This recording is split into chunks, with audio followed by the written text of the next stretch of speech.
거듭할수록 일본 정부의 독도를 향한 역사 왜곡이 심각해지고 있습니다. 독도, 당연히 우리나라 땅이잖아. 쟤네 저러다 말겠지 생각하실 수도 있지만 그건 아닌 것 같습니다. 최근 일본 정부는 초, 중고 학습 지도요령 개정안 확정고 시 교과서 검정 결과 발표에서 독도를 일본 고유의 영토로 명기하도록 의무화하고 있습니다. 일본 내에서 자국민들뿐만 아니라 국제적으로도 일본 정부는 외교 청소를 통해 독도가 일본 땅이라고 우기는 영유권 주장을 되풀이하고 있는데요. 독도를 향한 일본의 역사 왜곡이 전 세계에 확산되고 있습니다. 대표적으로 이런 예가 있습니다. 세계적으로 그 정보의 파급력과 영향력이 매우 높은 미국 중앙정보국 CIA가 발행한 월드 팩트북에는 동해를 일본해로, 독도는 리앙크루트락스, 설명에는 독도 다케시마가 표시되어 있습니다. 뿐만 아니라 동해를 일본해로 그리고 우길기 문양을 일본 전통 문양으로 소개하고 있는데요.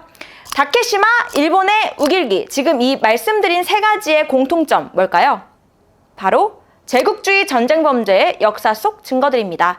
여기에서부터 우리의 이야기가 시작돼야 됩니다. 이를 옹호하는 것은요, 과거 일본의 침략 전쟁이 범죄가 아니라고 주장하는 것이며 제국주의 전쟁 범죄를 정당화하는 시도입니다. 그래서 여러분들과 함께 이 이야기를 좀 나눠볼까 합니다. 여러분은 독도를 정말 알고 있나요? 일본의 독도 왜곡에 대응해 우리가 독도를 지키기 위해 알아야 할 5가지 이야기를 소개해드리겠습니다. 일본의 논리 중에는요, 이런 얘기가 있습니다. 독도는 주인 없는 땅, 무주지였대요. 무주지 선점론이죠. 국제법상 주인 없는 땅은 그 땅을 먼저 발견하고 먼저 깃발 꼽는 사람이 주인이다, 이 뜻이에요. 무주지 선점론. 그래서 일본이 1905년 무주지 독도를 자국 영토로 편입했다고 합니다. 1905년 이전까지 독도를 일본의 영토로 주장한 적은 없었습니다. 여기서 첫 번째 이야기, 독도는 무주지가 아니었다. 그리고 일본이 주장하는 1905년 이전에 이미 우리나라의 영토로 우리가 인식하고 있었다는 점입니다.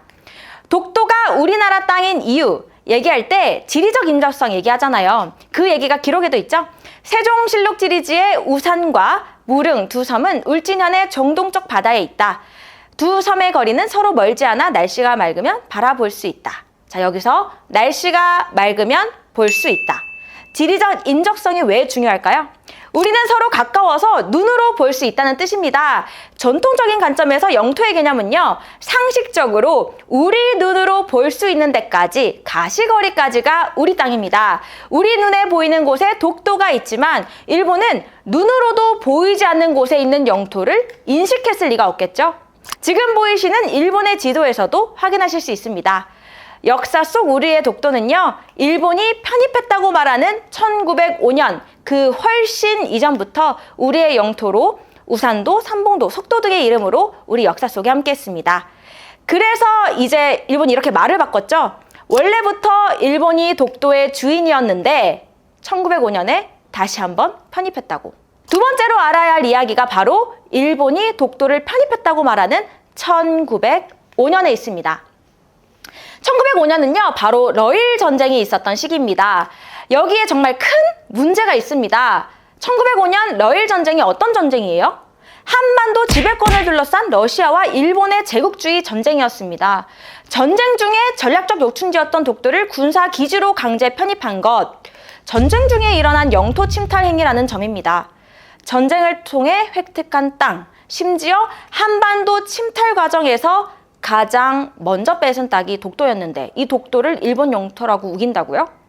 제국주의 전쟁 범죄에 대한 반성도 인류 보편적 양심도 없는 일이죠.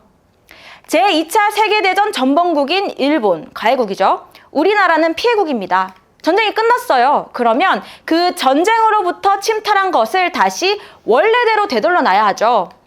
독도는요, 일제강점기 때 창씨 개명으로 빼앗긴 우리 할머니, 할아버지들의 이름이고요. 우리가 쓰지 못한 한국말이고요.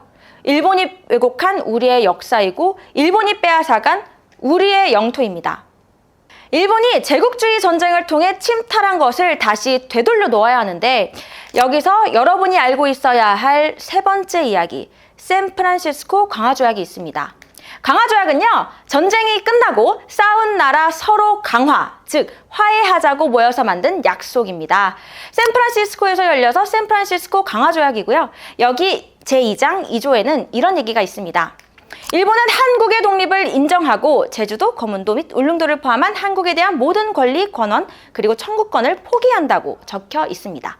일본은요, 여기에 독도가 명시되어 있지 않다고 독도는 일본 영토라고 말합니다. 근데요, 한국에는 섬만 해도 3,000개가 넘어요. 그 3,000개의 섬을 일일이 다 나열하는 게 아니라 상식적인 선에서 예시로 제주, 거문도, 울릉도 같은 섬들을 언급한 것 그뿐입니다. 게다가 샌프란시스코 강화조약에 초안이 된 연합국 최고사령관 각서 스카핀 677조에는 한국의 영토가 지도로 표시되어 있는데요. 거기에 독도가 한국의 영토로 포함되어 있거든요.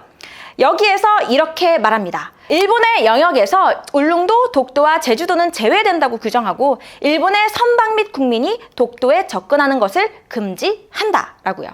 국제사회도 독도를 한국의 영토로 인식하고 있었다는 이야기입니다. 그런데 이제 일본이 이런 얘기를 해요. 국제사법재판소에 가자고. 자, 여기서 우리가 알아야 할 네 번째 이야기 전해드릴게요.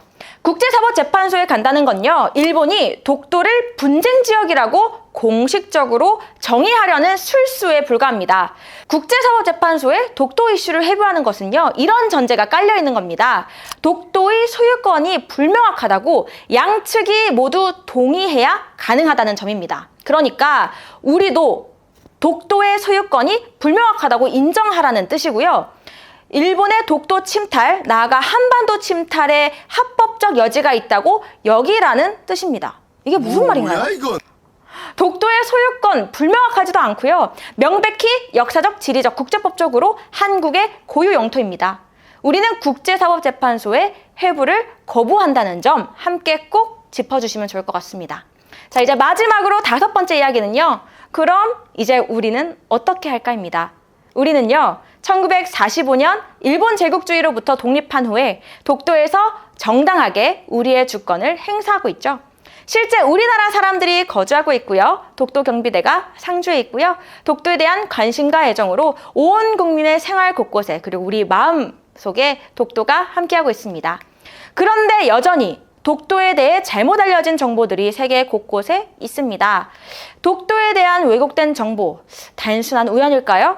아니면 그 사이트 담당자의 실수라고 봐야 할까요? 그건 아닌 것 같습니다. 누군가 의도적으로 왜곡된 정보를 알렸고 그 정보가 실린 거죠.